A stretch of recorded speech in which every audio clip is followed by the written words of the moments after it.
is about to make a mistake. Doctors will argue that if the others were professionals, they would speak up.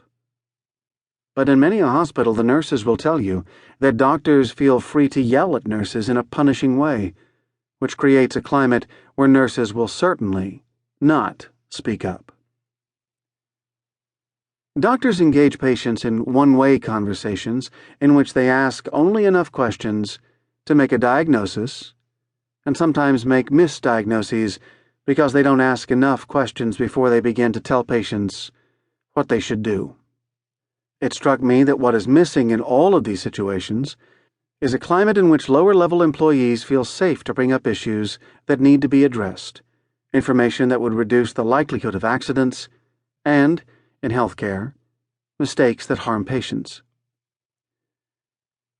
How does one produce a climate in which people will speak up, bring up information that is safety-related, and even correct superiors or those of higher status when they are about to make a mistake?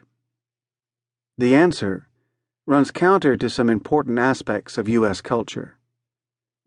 We must become better at asking and do less telling in a culture that overvalues telling. It has always bothered me how even ordinary conversations tend to be defined by what we tell rather than by what we ask. Questions are taken for granted rather than given a starring role in the human drama. Yet, all my teaching and consulting experience has taught me that what builds a relationship, what solves problems, what moves things forward, is asking the right questions. In particular, it is the higher-ranking leaders who must learn the art of humble inquiry as a first step in creating a climate of openness. I learned early in my consulting that getting questioning right was more important than giving recommendations or advice, and wrote about that in my books on process consultation. I then realized that giving and receiving help also worked best when the helper asked some questions before giving advice or jumping in with solutions. So, I wrote about the importance of asking in my book titled Helping. I now realize that the issue of asking versus telling is really a fundamental issue in human relations, and that it applies to all of us, all the time. What we choose to ask when we ask, what our underlying attitude is as we ask, all are key to relationship building, to communication, and to task performance. Building relationships between humans is a complex process. The mistakes we make in conversations, and the things we think we should have said after the conversation is over, all reflect our own confusion about the balancing of asking and telling, and our automatic bias toward telling. The missing ingredients in most conversations are curiosity and willingness to ask questions to which we do not already know the answer. It's time to take a look at this form of questioning and examine its role in a wide variety of situations, from ordinary conversations to complex task performances, such as a surgical team performing an open-heart operation.